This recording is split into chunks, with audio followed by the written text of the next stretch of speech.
សូមជម្រាបសួរក៏ដូចជាសួស្តីដល់បងប្អូនទាំងអស់គ្នាថ្ងៃនេះមានវីដេអូខ្លីមួយមកបង្ហាញពាក់ព័ន្ធនឹងការកំណត់កាលបរិច្ឆេទអញ្ចឹងទៅមើលទាំងអស់គ្នាថាតើការកំណត់កាលបរិច្ឆេទហ្នឹងយើងកំណត់យ៉ាងម៉េចនេះមកមើលនៅត្រង់នេះអ្នកនរគ្នាឃើញនេះគឺជាថ្ងៃខែអញ្ចឹងអ្វីដែលខ្ញុំចង់បង្ហាញនៅពេលនេះគឺពាក់ព័ន្ធនឹងការកំណត់ថ្ងៃខែនេះនេះយើងកំណត់ថ្ងៃទីខែហើយនឹងឆ្នាំចំណុចកណ្ដាលនេះគឺជាខែហើយមានបងប្អូនខ្លះគាត់ឆ្ងល់ថា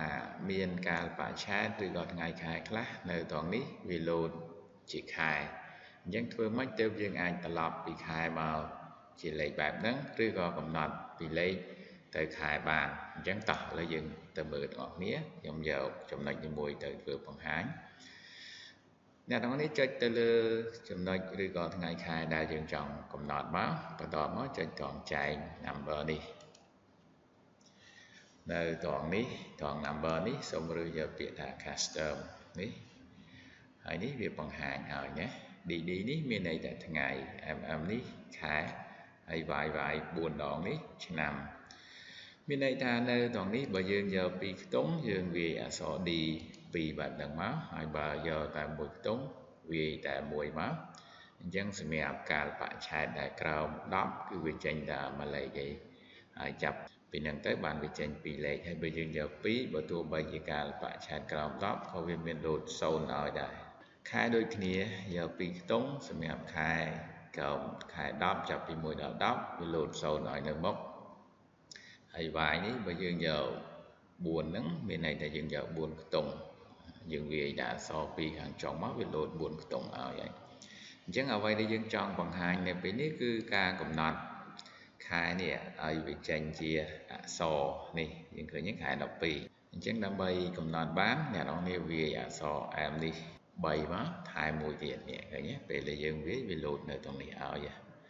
បន្តមកចុចពាក្យថាអូខេនេះហើយបើសិនយើងចង់ដាក់ទាំងអស់យើង select ទាំងអស់បែបហ្នឹងមកហើយចូលទៅម្ដងទៀត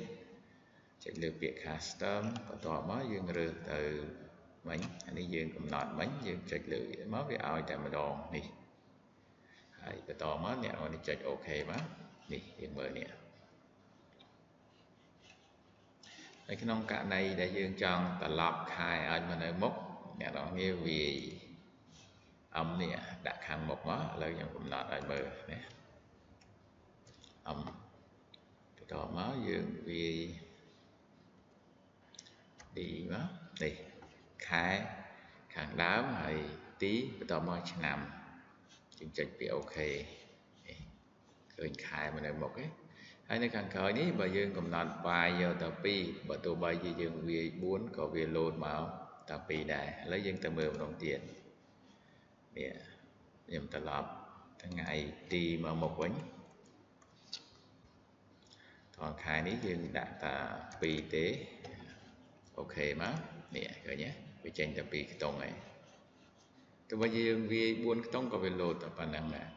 ប៉ុន្តែបើក្នុងករណីយើងកំណត់វាយក4នេះអូខេមកនៅត្រង់នេះអ្នកនរនេះវាយតែ99បែបហ្នឹងមកនេះពេលដែលយើងចុចមកចេញមកវាលោត4ខ្ទង់ឲ្យ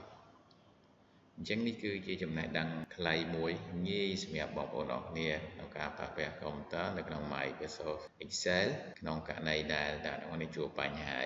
គិតថាវីដេអូនេះអាចជួយបានអញ្ចឹងសម្រាប់វីដេអូខ្លីនេះមានប៉ុណ្ណឹងបងប្អូនដែលមានបញ្ហាអាចសរសេរនៅក្នុងខ្ទង់ comment ខាងក្រោមទៅ